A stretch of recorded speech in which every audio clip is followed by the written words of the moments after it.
The Philippine National Police is on full alert, effective today, mid-today, up to the culmination itong Holy Week natin on Monday. Mga pulis isinailalim sa full alert status kaugnay ng mahabang bakasyon. Banta sa seguridad, wala pang naitatala ayon sa Philippine National Police. Yan po ay ipinag-utos na po ng Pangulo kay Secretary Tez Lazaro at ayon po kay Secretary Tez Lazaro ng DFA, makikipag-usap po siya sa ambassador ng Iran. Most probably po ay tomorrow, kung hindi man po magkakaroon ng schedule tomorrow, by next week po. Pakikipag-usap sa Iran, ipinag-utos ni Pangulong Ferdinand Marcos Jr. sa Department of Foreign Affairs kaugnay ng safe passage sa Strait of Hormuz. So if there's a key objective here is for Congress to hammer out by any entry. We wanted to do something very short-term, a plan, and then isang long-term plan on how we can ready the country so it can be more resilient in the event that mangyari yung ganitong klaseng crisis in the future.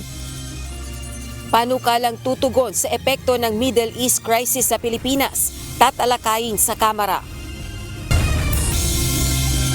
Bearing in mind that the Chinese Communist Party is not a reliable partner on the negotiating table. Philippine Navy, tinawag na hindi reliable partners ang China sa gitna ng diplomatic talks at tumitinding agresyon sa West Philippine Sea. Pero diplomatic negotiation ng Department of Foreign Affairs iginagalang nito. Kasi nga, sabi ko, maraming bagay ang naitutulong nito sa isang individual, sa isang pamilya. Economic cost, personal and health, mental wellness, and sa environmental. No? Kahalagahan ng bisikleta bilang alternatibong transportasyon sa gitna ng krisis sa petrolyo, binigyang diin ang grupong Bisikleta.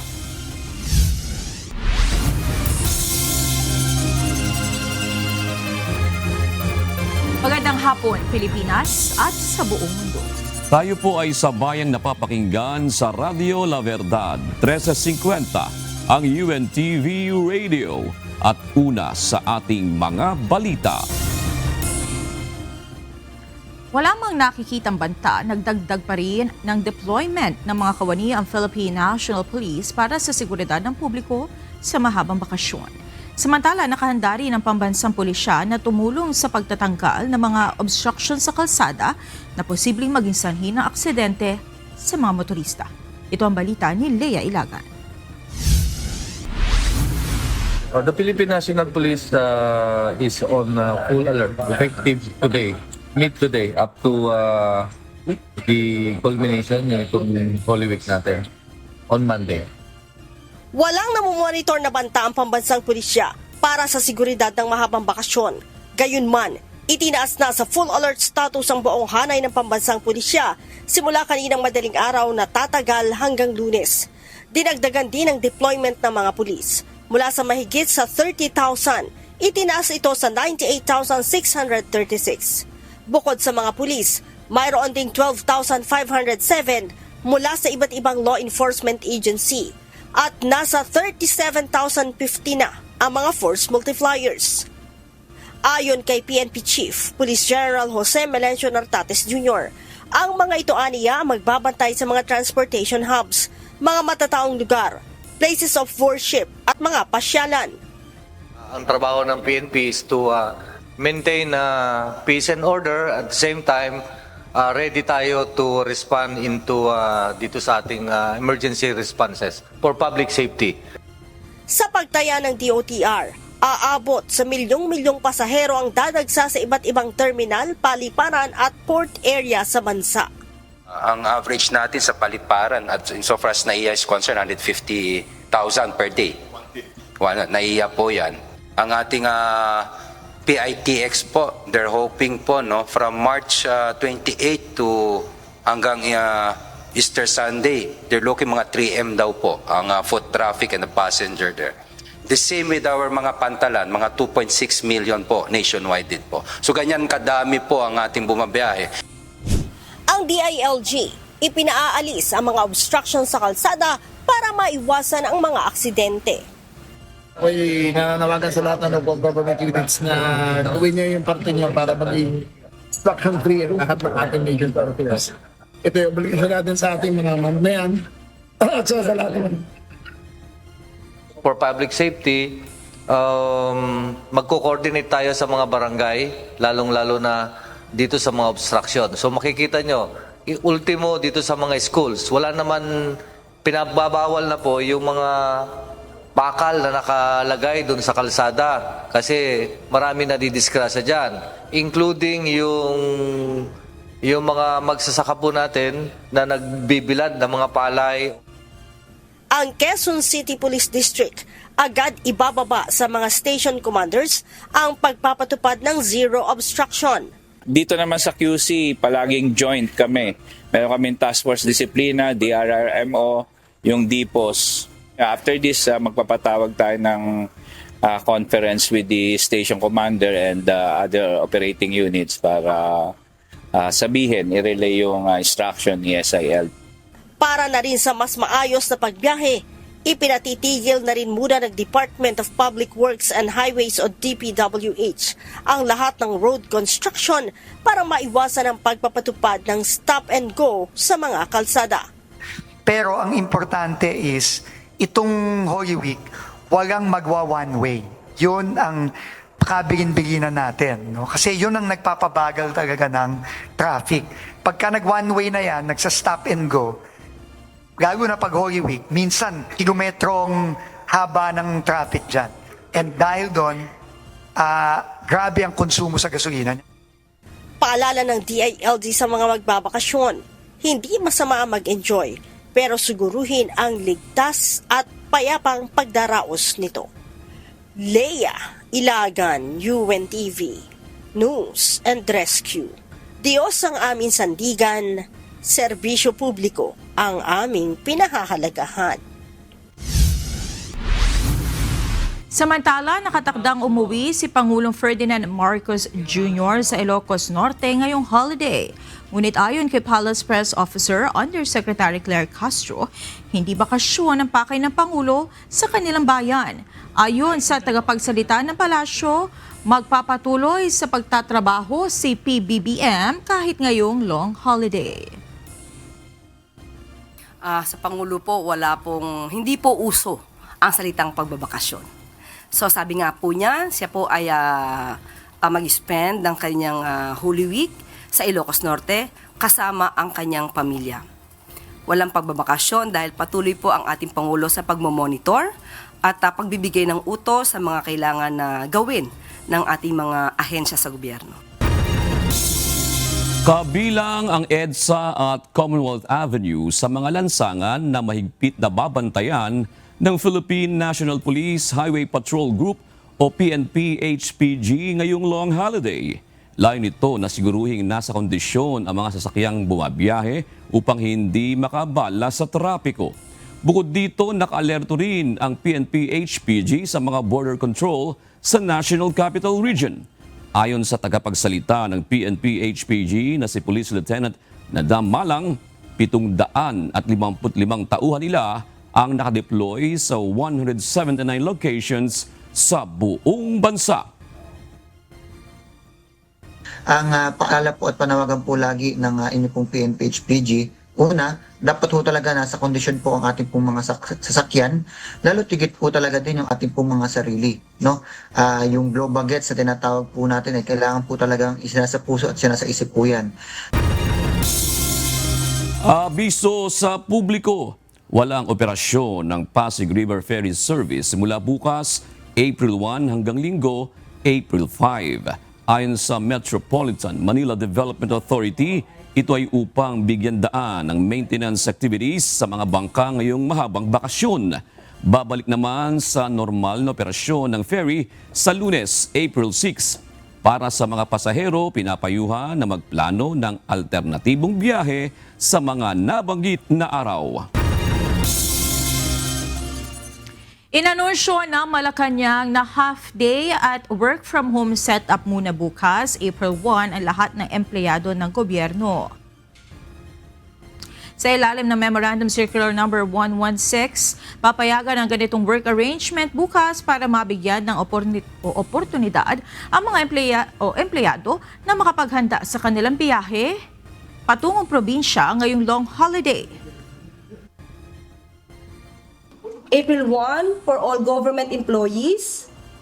Tomorrow, 8 o'clock to 12 o'clock ng umaga, ng noon. 8 o'clock to 12 noon, work from home.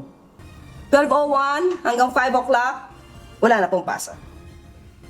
Samantala, tuloy naman sa kanilang operasyon ang mga ahensya ng pamahalaan ang trabaho ay may kaugnayan sa paghahatid ng pangunahing serbisyo gaya ng pangkalusugan, pagresponde sa kalamidad at iba pa. Nasa diskresyon naman ng pribadong sektor kung pauuwiin din na maaga o papayagan ang work from home ang kanilang mga empleyado. Sa ibang balita, ipinasara ng Department of Migrant Workers ang isang manpower at recruitment agency sa lungsod ng Maynila.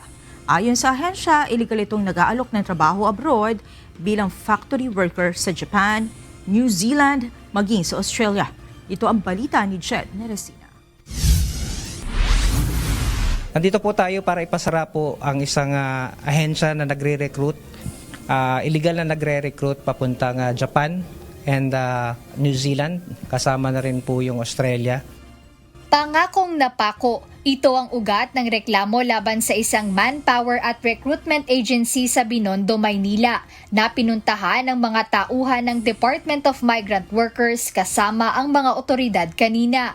Base sa isinagawang investigasyon ng DMW, ang naturang kumpanya na kinilalang Maximum Recruitment Agency ay nangangako ng trabaho bilang mga factory worker sa bansang Japan, New Zealand at Australia. Modus operandi nila na makahanap ng mabibiktima at mahihikayat na aplikante sa mga online platform gaya ng TikTok, Facebook at WhatsApp. At upang magmukhang lehitimo, nagpapadala ang nasabing illegal agency ng mga peking dokumento sa mga aplikante sa pamamagitan ng chat. Gayunpaman, agad din nilang binubura o inaalis ang mga mensahe at dokumento matapos itong maipakita upang maiwasang mag-iwan ng anumang ebidensya ng kanilang iligal na gawain. Ang ginagawa po nitong recruitment agency nito at saka may-ari ay pupunta po sila sa online, nagti-TikTok po sila. Usually doon po sila nagre-recruit at pag pupunta ka po dito sa kanilang ahensya, papupuntahin ka nila dito by appointment and dito po nila ipoprocess yung mga papel po nila.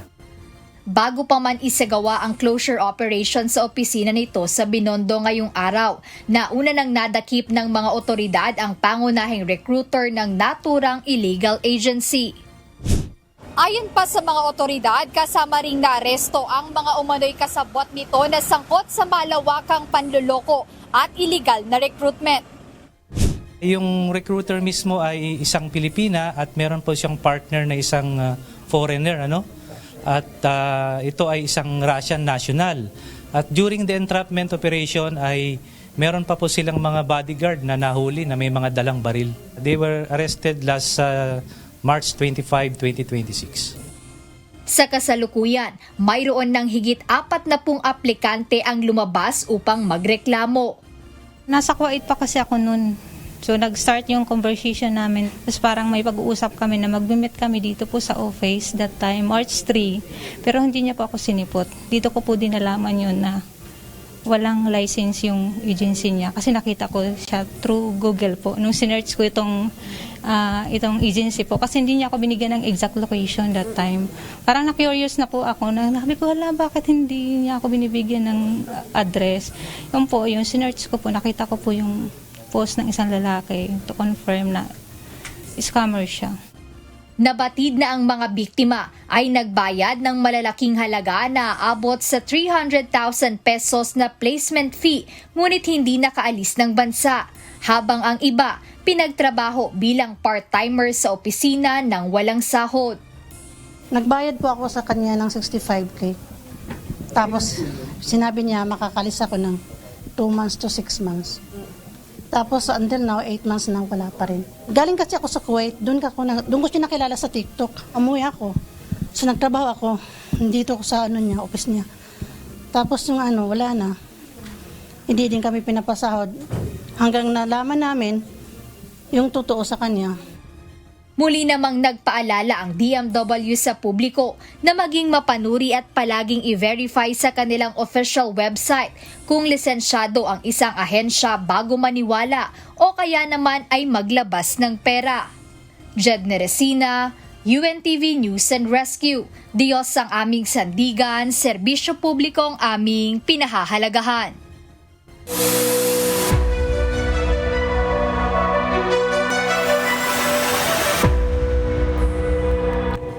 Inatasan ni Pangulong Ferdinand Marcos Jr. ang Department of Foreign Affairs o DFA na makipag-usap na sa bansang Iran. Ito ay para sa safe passage ng mga barkong may dalang langis na papuntang Pilipinas. Samantala, ipinag-utos rin ng Pangulo ang pagbubukas ng mga connector road para sa mabilis na biyahe lalo na ngayong long holiday. Ito ang balita ni Nel Mari Buhok. Yan po ay ipinag-utos na po ng Pangulo kay Secretary Tez Lazaro at ayon po kay Secretary Tez Lazaro ng DFA, makikipag-usap po siya sa ambassador ng Iran. Most probably po ay tomorrow, kung hindi man po magkakaroon ng schedule tomorrow, by next week po. Nagbigay na ng direktiba si Pangulong Ferdinand Marcos Jr. kay Foreign Affairs Secretary Maria Teresa Lazaro na magkaroon na ng pakikipag-usap sa ambassador ng Iran. Ito ang inihayag ni Palace Press Officer Undersecretary Claire Castro sa gitna ng paghikayat ni Senator Sherwin Gatchalian na magkaroon ng high-level talks sa Iran at pag-usapan ang pagbiyahe ng mga oil tanker na papuntang Pilipinas mula sa Strait of Hormuz. Ayon kay Yusek Castro, may nakatakda ng pag-uusap sina Secretary Lazaro at Iranian Ambassador Youssef Esmail Zadeh. Kaugnay nito, ayon sa palasyo, maganda naman ang relasyon ng Pilipinas at ng Iran na nagsimula pa noong 1964. Sa akin pong pagkakaalam at sinabi po rin naman ni Secretary Tez Lazaro, maganda naman po ang relasyon natin sa bansang Iran.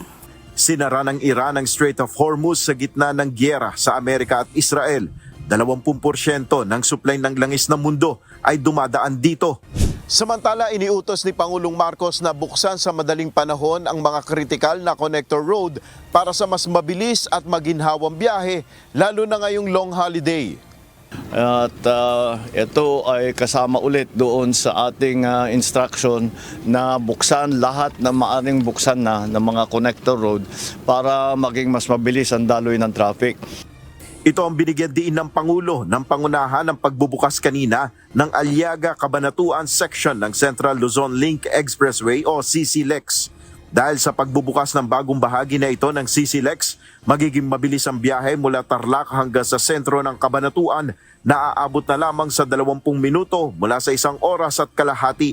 Ayon kay Pangulong Marcos, dahil sa pagbubukas ng mga kritikal na kalsada, bukod sa mas mapapabilis ang biyahe, makakatipid rin sa konsumo ng langis sa gitna ng patuloy na pagtaas ng presyo ng produktong petrolyo. At malaking bagay ito dahil unang-una alam naman natin ngayon, ang inaalala natin ang konsumo ng krudo, ng gasolina ay sa pagbawas na pagtagal sa bawas ng tagal ng biyahe ay mababawasan din ang konsumo sa fuel. At malaking bagay ngayon yan at lagi nating inaalala yan. Nel Maribuhok, UNTV News and Rescue. Diyos ang aming sandigan, serbisyo publiko ang aming pinahalagahan. Isang panukala na tutugon sa epekto ng krisis sa Middle East sa Pilipinas ang nakatakdang talakayin sa Kamara sa April 8. Ang panukala ay inisyal na tinawag ni House Appropriations Committee Chair Congressman Miro Kimbo na Bayanihan 3. Maglalaman ito ng komprehensibong hakbang ng gobyerno para matugunan ang kinakaharap na problema ng bansa kaugnay ng global oil crisis. Ito ang balita ni Rosalie Coz.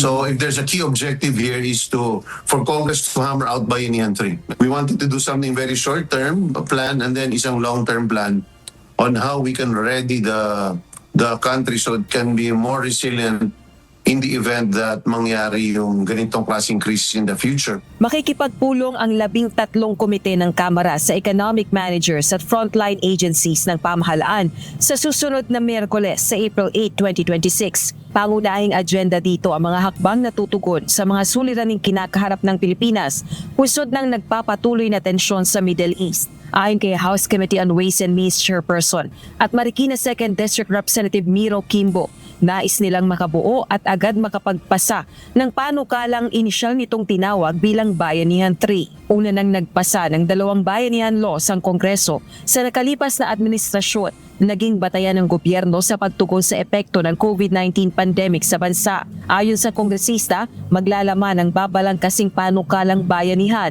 ng short at long-term solutions. First, short-term basis to be able to address yung immediate needs ng affected sectors. And then secondly is how do we make government and the economy more resilient so it will not bow down or it will not fall down on its knees in the event mangyari ito ulit. Target din nilang tukuyin kung magkano pa ang pondong maaaring magamit ng gobyerno sa pagtugon sa krisis, kabilang na ang tulong pinansyal sa mga pinakaapektadong sektor. Gayon din ang makabuo ng targeted distribution system para sa government assistance at ang pagkakaroon ng alternative sources of energy at paglikha ng petroleum reserve policy ng bansa. Samantala, umaasa naman si House Deputy Minority Leader at ACT Teachers Party List Representative Antonio Tino na kabilang sa tatalakayin ng House Committees ang mga hakbang na direktang tutugon sa mga suliranin ng bansa. Kabilang na rito ang oil reform measures. Yung pagbasura ng oil deregulation law. Isama sa price control ang gasolina at diesel. Tapos yung pagtanggal ng VAT. Hindi lang ng excise tax kundi ng VAT. At kapalit nito yung pag-impose ng tax on windfall profits sa mga oil companies. Tapos yung regulation ng downstream oil industry. Sa June 2026, matatapos ang first regular session ng 20th Congress. Ayon kay Representative Kimbo, umaasa itong maihahabol na maipasa ng Kongreso ang panukalang Bayanihan 3 bago ang sine die adjournment o pinal na pagtatapos ng sesyon. Rosa Licoz, UNTV News and Rescue. Diyos ang aming sandigan, serbisyo publiko ang aming pinahahalagahan.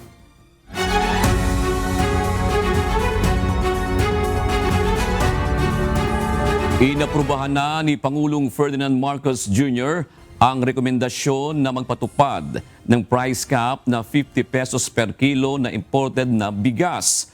Ito ang inanunsyo ng Pangulo sa kanyang video message matapos ang kanyang pulong sa Uplift Committee.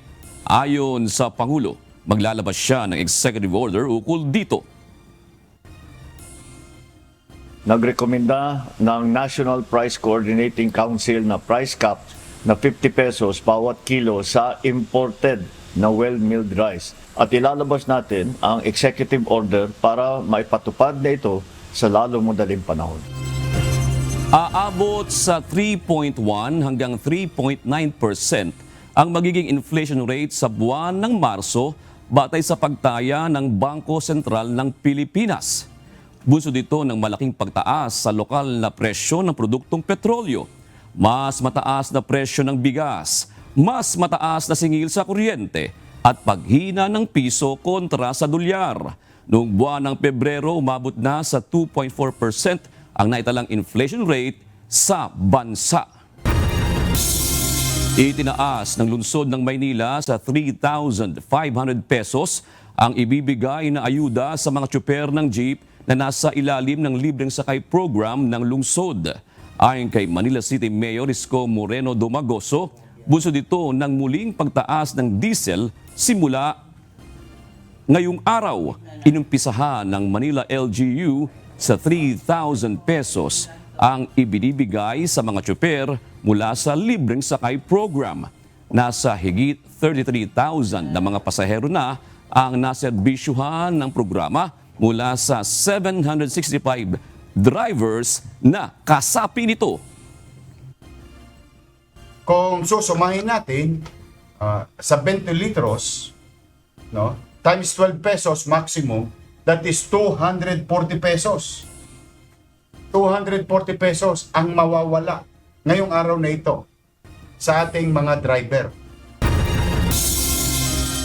Hinikayat ng Transportation, Franchising and Regulatory Board o LTFRB ang mga tsuper na hindi nakakuha ng fuel subsidy na magparehistro sa pamamagitan ng QR code. Ayon sa ahensya, hindi na kailangang pumunta pa ng personal sa kanilang tanggapan para makapagparehistro. Nakapost sa official Facebook page ng LTFRB ang QR code na maaaring iskan ng mga tsuper. Nauna nang sinabi ng LTFRB na magkakaroon ng special payout day para sa mga wala sa listahan ng isinagawang payout sa nakalipas na linggo. Tumaas pa ang bilang ng biyahero ngayong long holiday kaysa sa inaasahan ng Department of Transportation. Samantala, 3 bus driver sa Parañaque Integrated Terminal Exchange o PITX ang binawian na lisensya matapos magpositibo sa drug testing. Ito ang balita ni Asher Cadapan Jr. Sobrang nga pong daming tao ngayon, sobra. So far, kumusta naman? Okay naman po, parang ganun pa rin nung last year pumunta ako dito sa PITEC. Parang same pa rin naman yung tao. Po holiday, kailangan po talagang gumala, kailangan lumabas kahit ganun yung kahit maraming tao. Ramdam ang pagdagsa ng mga pasahero sa Parañaque Integrated Terminal Exchange 2 araw bago ang long holiday. Batay sa datos ng pamunuan ng PITX, simula March 22 hanggang kahapon, March 30, umaabot ng 165,000 hanggang 191,000 ang bilang ng foot traffic o mga pumapasok sa terminal. Sa kabuuan ay mahigit 1.6 million individuals na ang dumating sa PITX. Mas mataas ito kumpara sa naitala noong nakaraang taon na umaabot lang ng nasa 1.4 million na tao. Mas dumami po ang estimate namin ng mga bumabiyahe ngayon kasi yung usually na bumabiyahe na gamit ang kanilang pribadong sasakyan, they might as well take the public transportation ngayon. Basta yung nagkokotse na 2 lang, 1 lang, mas magastos po sa kanila. So yun naman yung pinag-aandaan natin pagdating sa land transport. Bunsod nito, hindi kahit ang Department of Transportation ang mga commuter na planuhing mabuti ang kanilang pagbiyahe. Ayon kay Transportation Secretary Giovanni Lopez, hanggat maaari, iniiwasan nila ang pagkakaroon ng chance passenger sa mga terminal. Nananatili namang may mga biyahe sa mga ruta patungong iba't ibang probinsya sa bansa. Gayunman, may ilang pasahero na nakaranas ng full booked na biyahe sa mga partikular na schedule. Naubusan nga kami sa ibang bus sa pang-alas 5 na lang. Hindi sana kami bibigyan. Paano? Kasi puno na raw. May nag-back out na 2. Binigyan kami. Tiniyak naman ng kalihim na handa silang magpadala ng mga karagdagang bus units sa mga terminal kung kinakailangan. We issued ang LTFRB nag-issue ng mga 1,300 na special permits, no. That number alone signifies na mas madaming mga buses, no. So manageable siya. Ang tinitingnan lang namin ngayon is turn around din ng mga ibang buses. Kasabay ng hamon ng pagdagsa ng mga pasahero dito sa Parañaque Integrated Terminal Exchange, ilang pasahero ang nakararanas pa rin ng iligang na paniningil ng dagdag pasahe sa mga pampasaherong bus. Mahal, 1,100. Tumaas sa regular kasi last week lang, yung mga ordinary nasa 850 lang. Ngayon, pero aircon kasi yung nasa kaya namin, 1,100. Pero yung aircon dati, mga magkano dati? Ano lang yun, nasa 850 lang yun. Ngayon, nasa 1,100. Yung ordinaryong halaga ngayon, aircon na dati. May pagtaas pa rin. Dati 400 lang, ngayon nasa 430. Galing sa Dagupan. Ayon naman kay PITX Corporate Communications Head Jason Salvador, bineberipika na nila ang mga reklamo laban sa dagdag pasahe ng iba pang pampasaherong bus. Bukod pa ito sa 8 bus lines na iligal na naniningil ng dagdag pasahe sa mga pasahero na naiulat na ng PITX Management sa Land Transportation Franchising and Regulatory Board o LTFRB. Well, kanina, meron na naman tayo natanggap na reklamo sa isang ordinary bus or non-aircon bus. No? Ang sinasabi ng pasahero, dati 1,000 lang to, ngayon 1,200 na. So we gathered that information, we're verifying kung talaga naman nagtaas siya, and then we'll submit the same to LTFRB para sa kukulang investigasyon. Muli namang nagbabala ang pamunuan ng PITX sa mga kumpanya ng bus na iligal na nagpapatupad ng karagdagang singil sa pamasahe. Again, fair warning, no? Wala pong taas pasada ang pinayagan ng ating pamahalaan. In-announce na po ng ating Pangulong Marcos na tigil po, walang taas pasada. Kaya naman kahapon, nung may mga na-report tayo, may mga nag-gather tayong reports na may nagtaas pasada, sinumbong kagad natin sa LTFRB at sila ay nabigyan kagad ng kaukulang so-cause order. Samantala, 3 namang bus drivers ang nagpositibo sa isinagawang random drug testing ng Philippine Drug Enforcement Agency kahapon. So kahapon nagsagawa na naman tayo dito ng drug testing, no, with LTO, and unfortunately may 3 tsuper ang napatunayan ng positive, no. Sila ay immediately kinonfiscate yung mga license sila, no. Magsasailalim sila sa confirmatory test sa DOH. Pero for now hindi sila makakapag-drive. Ito yung patuloy natin ginagawa upang tiyakin, ano, na ligtas yung mga kababayan natin pag dito sila sa PITX sumakay. Asher Kadapan Jr., UNTV News and Rescue. Diyos ang aming sandigan, serbisyo publiko ang aming pinahahalagahan. Bunsod ng pagtaas sa presyo ng produktong petrolyo at pamasahe, marami sa ating mga kababayan ang gumagamit ng alternatibong transportasyon para makatipid. Isa na rito ang bisikleta na hindi lamang matipid ay mabuti pa sa ating kalusugan. Ito ang balita ni Dan Demento. Kasi nga, sabi ko, maraming bagay ang naitutulong nito sa isang individual, sa isang pamilya. Economic cost, personal and health, mental wellness, and sa environmental, no? Sa gitna ng patuloy na pagtaas ng presyo ng diesel at gasolina, isinusulong ang paggamit ng bisikleta bilang isang epektibong alternatibong transportasyon. Ayon kay Roy Maceda, founder ng grupong Bisikleta for Everyone, sa mga nais mag-umpisa, mahalaga ang self-assessment upang alam sa sariling kakayanan, pisikal na kondisyon at kumpiyansa sa kalsada bago sumabak sa biyahe.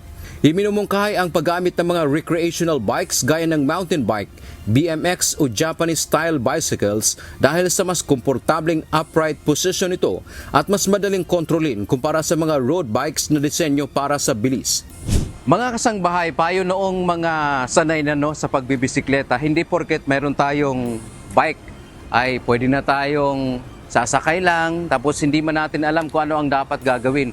Unang-una, payo po ng mga alam natin yung sanay na sa pagbibisikleta, masasabi nating eksperto, dapat meron tayong kahit papaano helmet o kaya sapatos, no, para tayo ay ligtas sa ating pagbibisikleta o kung sakaling ma-aksidente tayo, hindi naman tayo masasaktan ng gaano.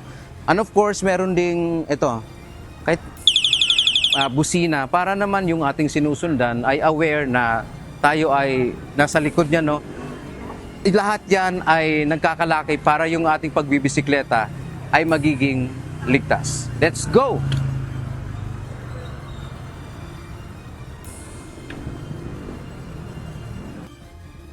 Siyempre, kung gagamitin mo pamasok, abot ka from umaga hanggang gabi or hapon. No? Dapat ready tayo.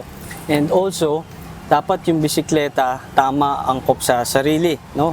Tama sa body weight, sa body size mo, at dun sa position ng katawan. Kasi iba't ibang klaseng bisikleta eh. Pinapaalalahanan din ang mga siklista na laging unahin ang seguridad sa pamamagitan ng pagsusuot ng helmet, reflectorized vest at paglalagay ng flashlight sa harap at blinkers sa likod ng bisikleta. Napaka-importante rin ang pagsusuot ng maliliwanag na kulay tulad ng puti, neon, dilaw o orange upang madaling makita ng mga driver mula sa malayo. Maliban sa pag-iwas sa trapiko, malaki rin ang benepisyong pang-ekonomiya ng pagbibisikleta. Siyempre, since vulnerable yung mga bikers natin, sinasuggest natin na doon tayo sa outermost lane. No, yung doon sa walang mabibilis pinaka-right or left. Yes, pinaka-right po, no, hindi sa gitna or sa island. And usually naman ang mga bike lanes natin nasa right side of the road. And siyempre, since the pandemic started, may mga cities tayo na sumuport doon sa mga cyclists natin. Bukod dito, mainam din ang pagbabike sa kalusugan ng puso, partikular sa cardiovascular at baga, pati na rin sa mental health at pagbabawas ng polusyon sa hangin at makatitipid ng malaki sa pamasahe. Si Jerry Gueco, isang guro sa Las Piñas, nagpa siyang lumipat sa paggamit ng bisikleta bilang kanyang pangunahing transportasyon patungo sa trabaho. Bumili siya kanina ng bagong bisikleta na magagamit. Ayon sa kanya, malaking tulong ito sa kanyang pamilya at ngayong tag-init ay gusto ring magbike ng kanyang 2 anak. Ibinahagi ng guro na sa kanyang pang-araw-araw na pagkukommute noon, umaabot sa 200 pesos ang kanyang magagastos balikan sa pamasahe. Ang halagang ito ay malaking tipid kaya naman malaking kaluwagan sa bulsa ang dulot ng pagbabike dahil wala na siyang kailangang bayaran sa transportasyon. Actually, taga Las Piñas po ako. It cost me 200 pesos back and forth going to my work. Siguro kung magbabike lang ako, siyempre wala kang babayaran. Bilang isang individual na may high blood, nakatutulong ang pagbibisikleta sa kanyang puso. Nakatutulong din ito upang makaiwas sa matinding traffic dahil mas madaling makasingit at makalusot ang bisikleta sa kalsada. Mas nakakatulong kasi pwede kang sa ehersisyo, sa puso, lalo na ako high blood kasi, kaya gusto kong magbike, makabagbawas ng timbang. Samantala, nanawagan ang advocate na si Roy sa mga lokal na pamahalaan o LGU at pambansang gobyerno na ibalik at mas pagandahin pa ang mga bike lanes. Iminumungkahay ang paglalagay ng mga barricades o semento upang mas maingganyo ang mga mamamayan na magbike to work. Hiniling din ang pagpasa ng batas upang mas mapangalagaan ang kapakanan ng mga siklista. At huling-huli po sa ating mga nakaupo sa LGU, sa national, sana po balikan natin o reviewin natin yung ating Bicycle Act, National Bicycle Act na matulungan yung ating mga mamamayang Pilipino na mas ma-encourage na mag-bike to work, bumalik sa alternative transportation. Dante Amento, UNTV, News and Rescue. Diyos ang aming sandigan, serbisyo publiko ang aming pinahahalagahan. Iginagalang ng Armed Forces of the Philippines ang pakikipagnegosasyon ng Department of Foreign Affairs sa China upang talakayin ang political security at law enforcement sa pagitan ng dalawang bansa. Subalit ayon sa tagapagsalita ng AFP for the West Philippine Sea, hindi reliable na maging partner ang China base sa mga karanasan. Ito ang balita ni Ryan Lacanlale. Bearing in mind that the Chinese Communist Party is not a reliable partner on the negotiating table. Ipinauubaya na ng sandataang lakas sa Department of Foreign Affairs ang diplomatic negotiation sa China. Kasunod ito ng bilateral consultation mechanism nitong March 28 kung saan sinabi ng DFA na kabilang sa napag-usapan kung paano mapapabuti ang komunikasyon sa pagitan ng mga Coast Guard ng Pilipinas at China bilang bahagi ng mga hakbang upang mapalakas ang tiwala at maiwasan ang insidente sa karagatan. Gayunman, sinabi ng Philippine Navy na hindi reliable partner ang China. Napatunayan na anya ito sa mga nakaraan kung saan taliwas ang kanilang mga sinasabi sa kanilang mga ginagawa. Giit ng Navy, anuman ang mangyari, magpapatuloy lamang sila sa kanilang mandato na protektahan ang soberanya ng Pilipinas. History will tell us that the talk is different from the action. Amid all the negotiations being conducted by DFA, we'll continue performing its mandate of patrolling our seas and securing our sovereignty and sovereign rights. Sabi ng Philippine Coast Guard, sa nakalipas na bilateral consultation mechanism sa China, giit nito, hindi kasama sa pag-uusap ang joint patrol ng dalawang Coast Guard. I think it was made clear by the previous statement of DFA. We can engage with China Coast Guard only in matters that of our mutual interests, but definitely not about joint Coast Guard patrol in the South China Sea. Hindi naman anya magpapadala ang Philippine Navy sa tumitinding pang-uudyok ng China para gumanti, kung saan gumagamit na sila ng warship sa mga panghaharas.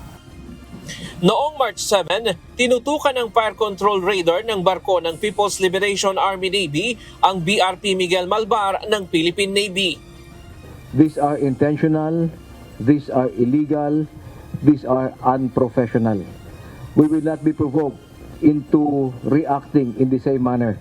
All our actions will remain professional and within the bounds of international law. Tayo po ang matanda rito, sila po yung bata. Ang matanda hindi po pumapatol sa bata. Samantala, dumami ang bilang ng mga barko ng China sa West Philippine Sea ngayong buwan kumpara sa nakalipas na buwan ng Pebrero. Sa monitoring ng Philippine Navy, umabot sa 70 ang mga barko ng People's Liberation Army Navy, Chinese Coast Guard vessel at Maritime Militia vessel sa mga pangunahing bahura sa West Philippine Sea. Pinakamarami sa Bajo de Masinloc na umabot ng 49, doble ito kumpara sa 23 noong nakalipas na buwan. Sa Pag-asa Island may 15 barko, 14 sa Ayungin Shoal at 12 naman sa Escoda Shoal. We are prepared for any escalation given what we have. We have our patrol plans, we have our campaign plans. The AFP is prepared to respond to any developments in the West Philippine Sea. Ryan Lacanlale, UNTV News and Rescue. Diyos ang aming sandigan, serbisyo publiko ang aming pinahahalagahan.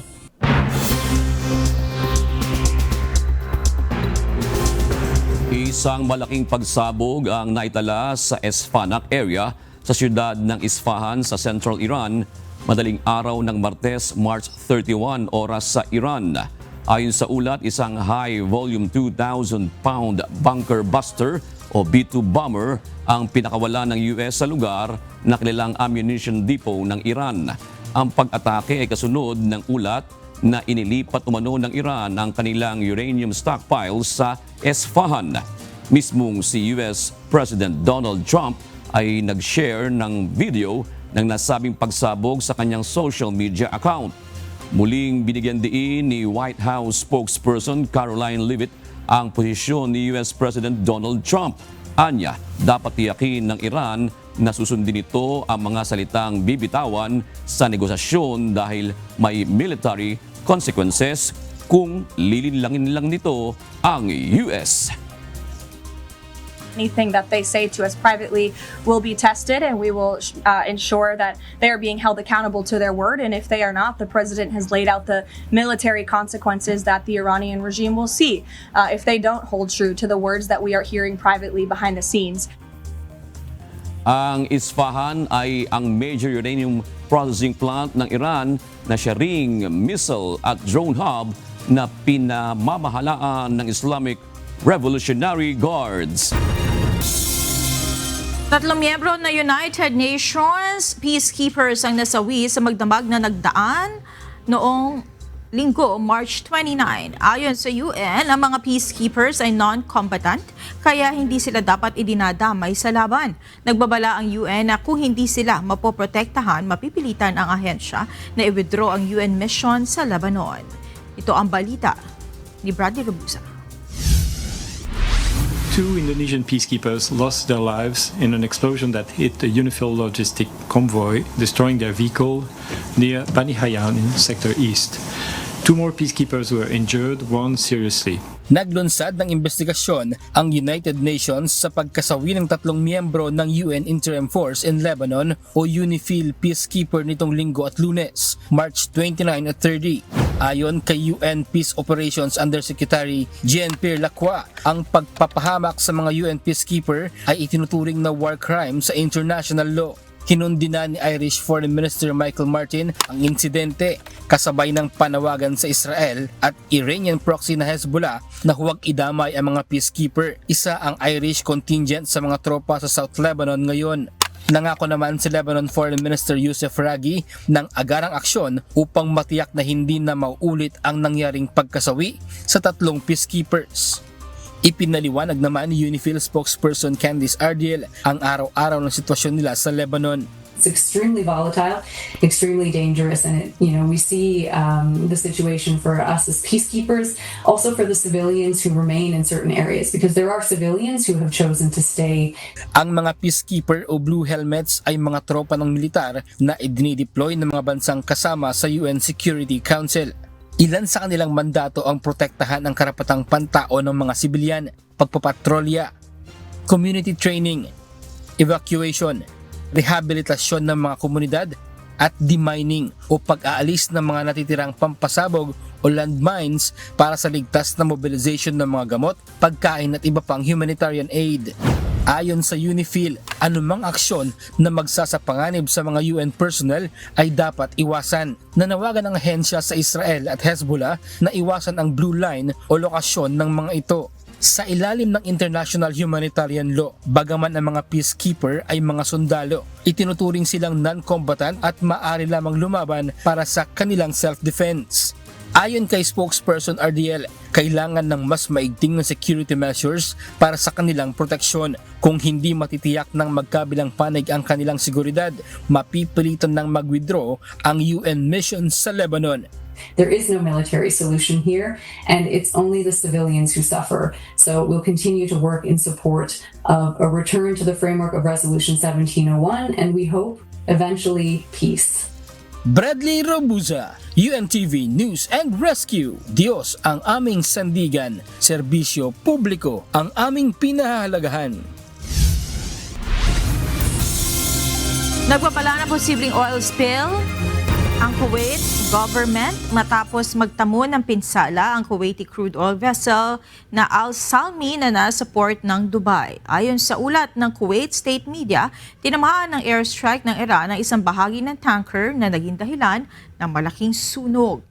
Ayon sa Kuwait Petroleum Corporation, puno ng krudo ang nasabing tanker nang tamaan sa pag-atake. Ang tanker ay kayang maglula ng hanggang 2 milyong bariles ng krudo. Walang naiulat na sugatan o nasawi, subalit nagpapatuloy ang assessment sa barko upang matukoy ang antas ng pinsala. Inaasahan na ng Civil Aviation Authority of the Philippines o CAAP na madaragdagan pa rin ng nasa 7% hanggang 10% ang bilang ng mga pasahero sa mga paliparan para sa mahabang bakasyon. Ayon kay Bea Bernardon, ang Public Information Officer ng CAAP, inaasahan nila na mas mataas pa sa 500,000 ang airline passengers ngayon. Tiniyak naman ng CAAP na nakahanda ang mga paliparan sa dagsa ng mga pasahero. Naka-heightened alert status na ang CAAP mula pa noong March 28 hanggang April 5. So karamihan po na magta-travel ngayon ang inaasahan namin na book na nila yung kanilang flight prior pa mangyari yung tension sa Middle East na nakaka-apekto nga po sa fuel prices ngayon. Kaya ina-expect namin na itong mga kababayan natin ay itutuloy pa rin yung kanilang mga plano. Samantala, tiniyak naman ng AirAsia Philippines na mayroon pa silang sapat na jet fuel para sa tuloy-tuloy na operasyon ng biyahe ng mga eroplano. Patuloyan nila silang nakikipag-ugnayan sa fuel suppliers, industry partners at iba pang government stakeholders para matiyak ang maayos at walang putol na biyahe para sa kanilang mga pasahero. Sa ibang balita, mariing pinabulaanan ng Malacanang na kinalimutan na ng administrasyon ang investigasyon sa flood control projects anomaly. Ayon kay Palace Press Officer Undersecretary Claire Castro, nagawa na ng Independent Commission for Infrastructure ang kanilang mandato at ang mga nararapat na investigasyon. Ito ay bago pa magtapos ang operasyon ng ICI ngayong araw, March 31. Ayon kay Yusek Castro, patuloy ang pagpapanagot ni PBBM sa sinumang sangkot sa anomalya. Sa mga nagsasabi ng ganyan, ang tanging natin masasabi, hoy, gising.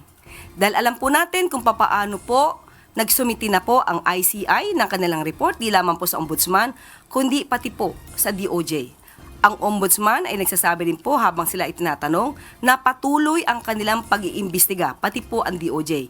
Wala pong natutulog pagdating po sa pag-iimbestiga sa flood control projects. Ito ay tanging paninira lamang sa gobyerno. Hindi po tumitigil ang Pangulo para mapanagot ang dapat na mapanagot. Nanindigan naman ang Department of Justice na hindi sila tumitigil sa kanilang ginagawang investigasyon laban sa mga individual na sangkot sa flood control scandal. Samantala, umabot na sa mahigit 611 million pesos na galing sa korupsyon sa flood control ang naideposito na ng DOJ sa Bureau of Treasury. Ito ang balita ni Benedict Samson.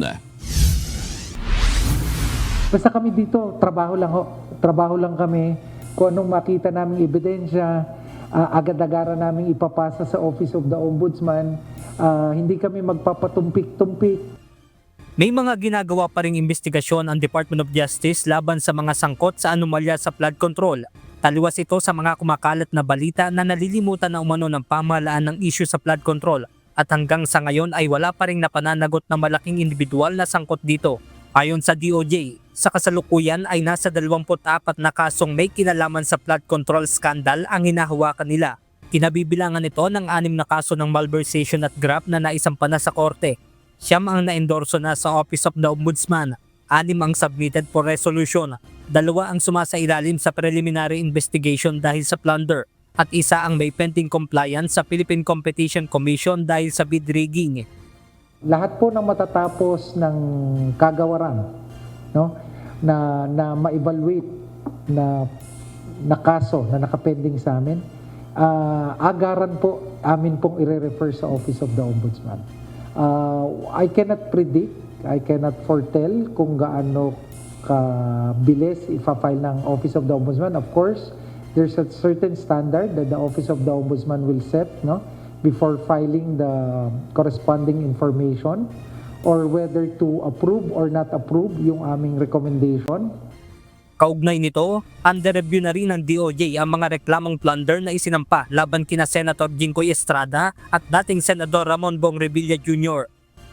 And then afterwards, we know because Senator Estrada falls under the jurisdiction as a public official with a salary grade of 27 and or higher, he falls under the jurisdiction of the Ombudsman.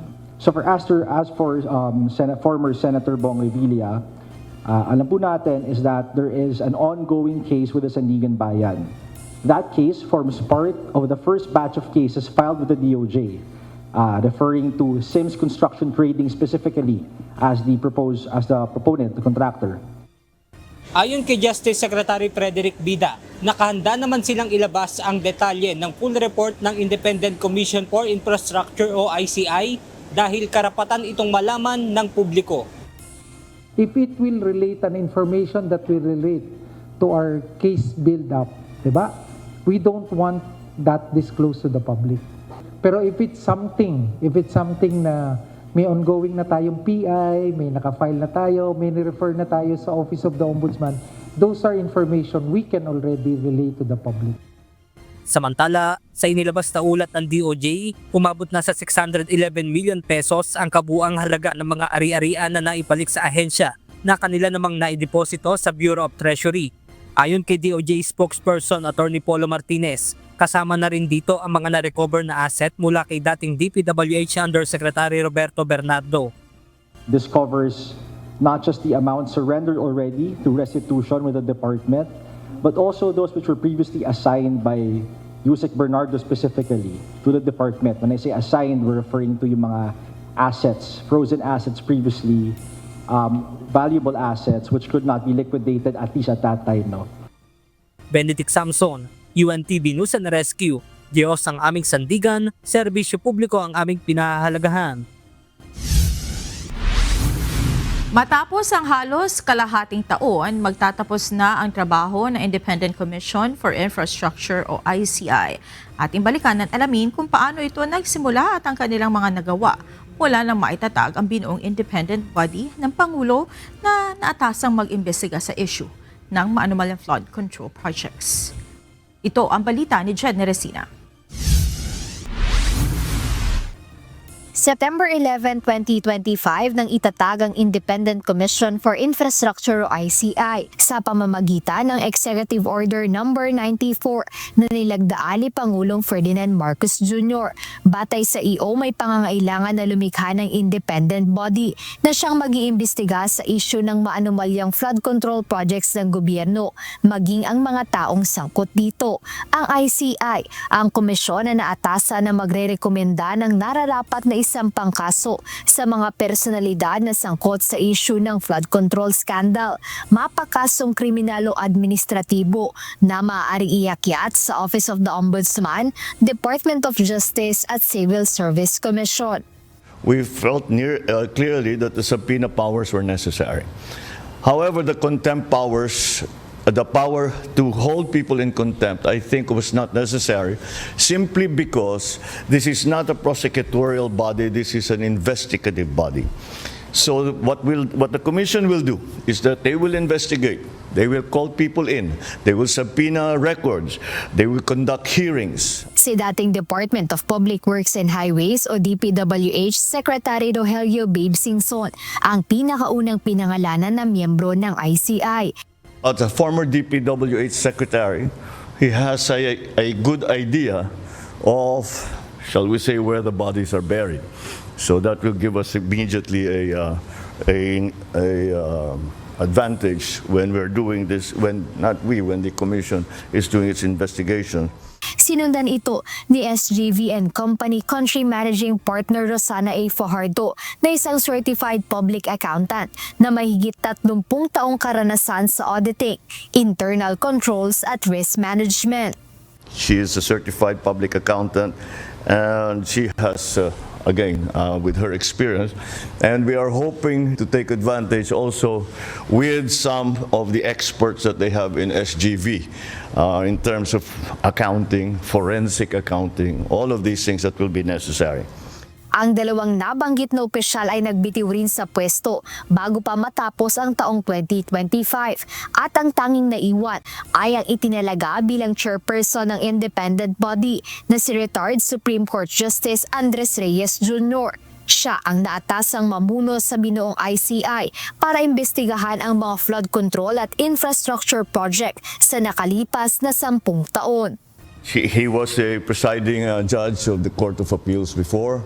He has been a jurist for a very, very long time with a very good record of honesty and fairness, and a good record of being able to find justice for those who have been victimized. Bukod sa mga miyembro ng komisyon, pinangalanan rin ng Malacanang si Baguio City Mayor Benjamin Magalong bilang Special Advisor ng ICI at magsisilbing investigador ng komisyon. Being a good investigator, he had a very, very detailed, very good report already. So he's been working on this for a while. So marami siyang mako-contribute. Ngunit hindi kalaunan, September 26 nagkaparehong taon ay nagbitiw sa pwesto si Mayor Magalong at itinalaga ng Malacanang bilang kapalit si dating Philippine National Police Chief Retired General Rodolfo Azurin Jr. Napili rin ni Pangulong Marcos Jr. si dating Supreme Court spokesperson Attorney Brian Keith Hosaka bilang Executive Director na siyang magpapatupad at mangangasiwa ng mga polisiya at desisyon ng ICI. Gayon din ang pagmamanage ng day-to-day operation nito. September 19, 2025, nagsimula ang kauna-unahang pagdinig ng ICI kaugnay ng mga kontrobersyang kinasasangkutan ng ilang matataas na opisyal at proyekto ng bansa. Sa naganap na closed-door proceeding, humarap bilang mga resource person sina dating Public Works Secretary Manuel Bonoan at si dating DPWH Bulacan 1st District Assistant Engineer Bryce Hernandez. Sa pagpapatuloy ng mga closed-door hearing ng komisyon, naging panauhin ang ilang opisyal ng pamahalaan maging ilan mula sa pribadong sektor. Kabilang sa mga inimbitahan ng ICI para magbigay ng testimonya ay sina dating Senate President Francis Chis Escudero at former House Speaker Martin Romualdez. Kasama rin si Senator Jinggoy Estrada, Senator Joel Villanueva, Senator Mark Villar at dating Senate Finance Committee Chairman Senator Grace Poe. Kasama rin sina former DPWH Undersecretary Roberto Bernardo, yumaong si former DPWH Undersecretary Maria Catalina Cabral, former Bulacan 1st District Engineer Henry Alcantara, former Assistant Engineer JP Mendoza, former Budget Secretary Amina Pangandaman at ang contractor couple na sina Curly at Sara Diskaya. Bukod dito, personal naman ay sinumite ni House Speaker at Isabela 6th District Representative Faustino Bojidi III sa ICI ang mga transcript, dokumento at iba pang impormasyong nakalap ng House Infrastructure Committee. November 21, 2025, formal nang inanunsyo ng ICI ang kanilang mga alituntunin sa live streaming kung saan ayon sa guidelines, lahat ng pagdinig ay magiging live maliban kung kinakailangan ang isang executive session. At the same time, pagka mayroong mga tao na nababahala sa kanilang seguridad, sa security nila, isa yan sa magiging rason kung bakit pwede silang humingi ng executive session. But nevertheless, sabi ko nga, nakalagay na malinaw sa ating guidelines ay nasa komisyon yan kung papayagan nila ang executive session o not.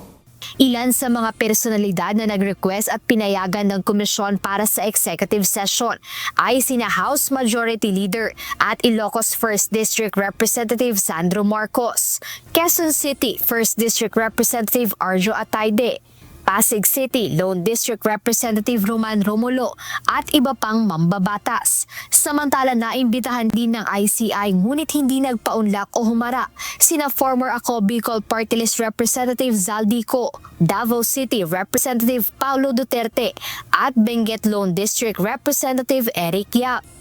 Ngunit sa kabuuan, mayroong 9 na referrals na naisumite ang independent body sa Office of the Ombudsman. Dito inirekomenda nila sa Ombudsman na imbestigahan at kasuhan ang ilang individual, kabilang sina former Representative Zaldico, dating House Speaker Martin Romualdez, Senators Joel Villanueva at Jinggoy Estrada, former Senator Bong Revilla at dating Senate President Francis Chis Escudero. Kasama rin sa isinumiteng interim report ng ICI na paiimbestigahan at pakakasuhan ay sina former Senator Nancy Binay, former Senate Finance Chairperson Senator Grace Poe at Senator and former DPWH Secretary Mark Villar dahil sa umunoy pagkakaugnay nila sa maanumalyang flood control projects. Bukod pa sa kanila, ang mga dating DPWH officials na sina Alcantara, Hernandez, Mendoza, former DPWH Secretary Manuel Bonoan, dating DPWH Undersecretary Roberto Bernardo at ang yumaong si Yusek Maria Catalina Cabral. Bagamat wala pang isang taon ng mabuo ang ICI, inaasahan ngayong araw March 31, 2026 ang huling araw ng operasyon ng komisyon. Ayon kay Justice Reyes, natapos na nila ang kanilang mandato at naipasa na ang kanilang findings sa Office of the Ombudsman at Department of Justice para sa kaukulang pagsampa ng kaso at sunod na hakbang sa investigasyon sa kontrobersyal na flood control projects. Jed Neresina, UNTV News and Rescue. Diyos ang aming sandigan, serbisyo publikong aming pinahahalagahan.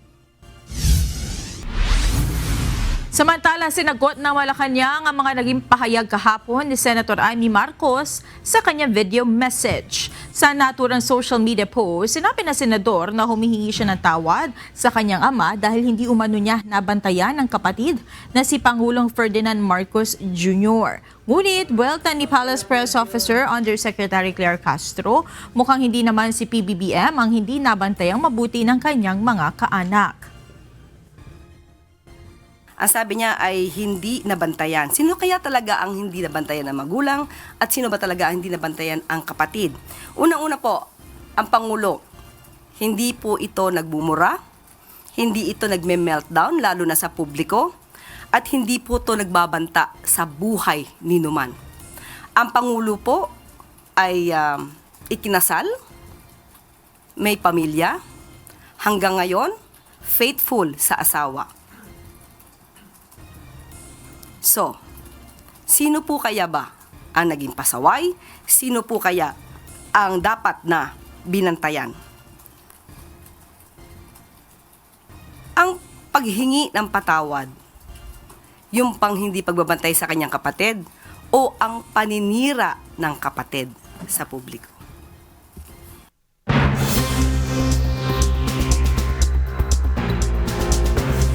Kinundena ng mga bansa ang pagkakapasa ng panukalang death penalty by hanging sa Israeli Parliament. Sa kanilang joint statement, ipinahayag ng mga bansang France, Germany, Italy, United Kingdom at Australia ang kanilang pagtutol sa naturang panukala na nakatuon lamang sa mga Palestinian sa West Bank. Anila hindi makatao ang pagpaparusa ng kamatayan sa kaninuman. Ayon naman kay Foreign Affairs Minister Helen McEntee ng Ireland, ang karapatang mabuhay ay pangunahin sa lahat ng individual. Sinabi naman ng Council of Europe na binaligtad ng Israel ang sarili nito gayong ipinawalang bisa na nito ang nasabing parusa mula pa noong 1954. Inihikayat ng leader ng mga bansa ang Israeli government na iwaksi ang panukala at wag na itong ipatupad. Nakatakdang pagbotohan ng nasabing death penalty bill sa susunod na linggo. Ibinaba ng Australian government ang fuel tax sa bansa bilang tugon sa mga motorista o tulong sa mga motorista. Sa anunsyo ni Australian Prime Minister Anthony Albanese, sinabi nito na ang pagbabawas sa buwis ay napagkasunduan ng mga local leaders sa lahat ng estado at teritoryo ng Australia. Ibig sabihin ng umiiral na fuel sales tax na 52 cents kada litro ay ibinaba pa ng 50% o magiging 26 cents per liter na lamang. Ayon kay Albanese, ipatutupad ang nasabing tax adjustment sa loob ng susunod na 3 buwan. Paalala lang ng opisyal, bumili lamang ng sapat sa kailangan. So we're making every litre of petrol and diesel cheaper right through to June 30. Australians always look out for each other. Right now, you can do that by only buying what you need. Paglingkuran sa isa't isa at sa kapwa, yan ang laging tema ng ginagawang Grand Fiesta ng Diyos ng Members Church of God International o MCGI. Ngayong quarter, nagbiyahe pa ang mga kapatid mula sa mga bansa sa Eastern Europe para makarating sa Czech Republic kung saan sila nagsagawa ng pagkakawang gawa. Ito ang balita ni Gerard Moral.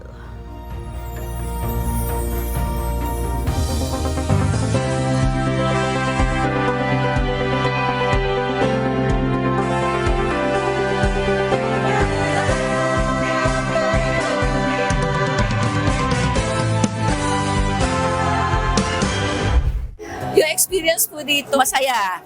It's a breath of fresh air that despite of what's happening around the world today, meron po tayong ganitong pagtitipon na nagpapaalala sa atin na meron pa rin tayong mga kababayan na gustong tumulong despite of what's happening. Meron tayong mga kababayan na pwedeng puntahan at tumulong sa ating mga nangangailangan. Sabi nga kanina, hindi lang sa kanilang kapatiran, kundi kahit hindi nila kamiyembro, pwede nilang tulungan. Dumalo ang mga kinatawan ng Overseas Workers Welfare Administration o OWA sa ginanap na selebrasyon ng Members Church of God International o MCGI ng Grand Fiesta ng Diyos. Ito ay quarterly tradition na ng MCGI kung saan nagtitipon ang mga members hindi lang para magsaya kundi magkawang gawa sa kapwa. Muling nagsama-sama ngayon dito sa Czech Republic ang Members Church of God International mula sa iba't ibang chapters dito sa Europa para sa isang masayang selebrasyon ng Grand Fiesta ng Diyos. Gaya ng dati, pangunahing layunin nito ay makapagpasalamat sa mga biyaya ng Diyos sa pamamagitan ng paggawa ng mabuti sa ating mga kapwa-tao. Ayon kay Miss Janet, bagaman may mga programa ang pamahalaan para sa mga kababayan natin abroad, hindi nila kayang matugunan lahat ng pangangailangan, kaya ang pakikipag-partner nila sa community groups kaya ng MCGI ay malaking kagaanan sa kanila.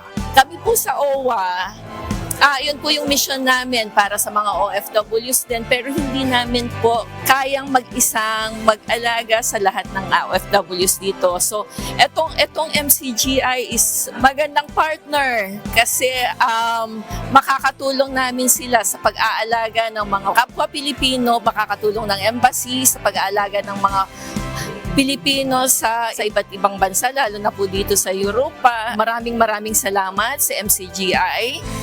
At sana looking forward to a fruitful partnership with you po. May libreng medical consultations, free meal, free haircut din para sa mga kalalakihan. Bawat isang dumalo ay nabigyan ng grocery items mula sa MCGI Free Store bilang regalo. Isa sa layunin ng gawain ay makapagbigay ng inspirasyon sa ating mga kababayan at maging sa mga hindi natin kalahi. I felt very good. I'm so glad to invite me, so my friends for my work to invite me, and I'm so glad to be here. So I had too much so fun. I was afraid about this because I am only the one Czech person here. So I was afraid about this. I'm enjoying now, and before I had too much stress, but now it's good. And the Filipino food is very delicious. It's better than Czech food, so I like it. Thank you so much to invite me.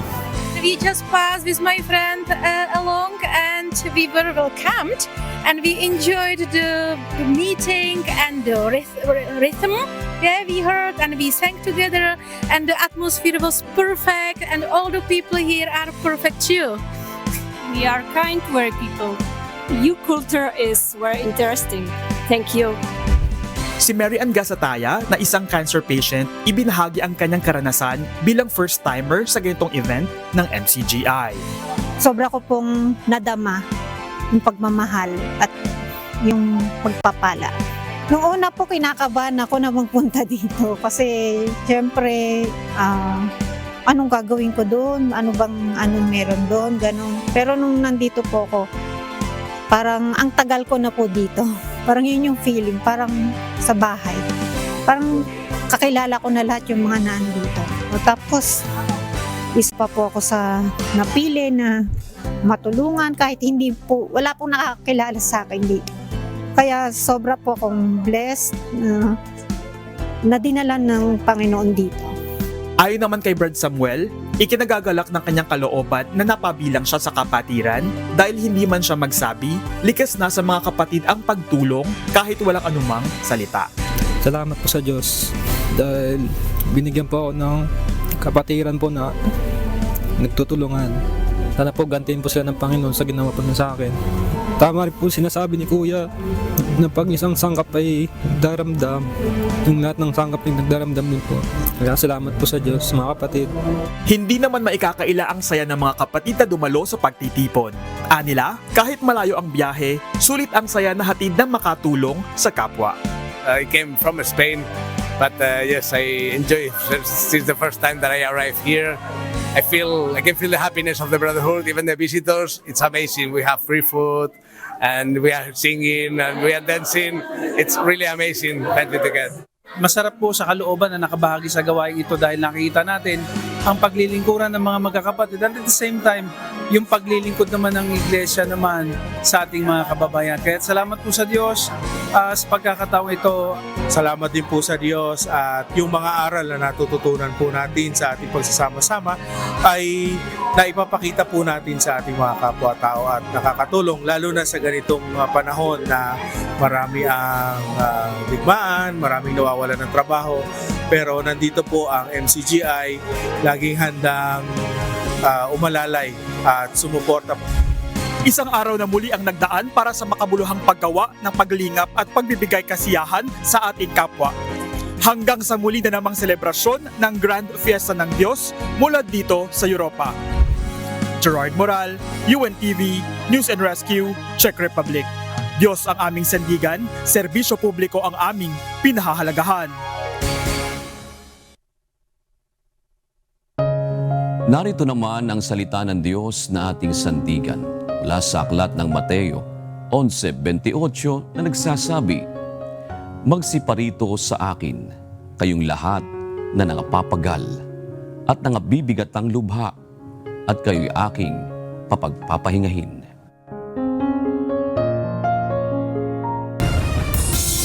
At yan ang naging kabuuan ng ating balitaan ngayong gabi. Aming inilahad ng buong katapatan kung paano namin nasaksihan. Kayo po'y makapagtitiwala ng aming nakita at narinig ang aming ibinabalita. At dito po sa UNTV, Diyos ang aming sandigan, serbisyo publiko ang aming pinahahalagahan. Magandang gabi po.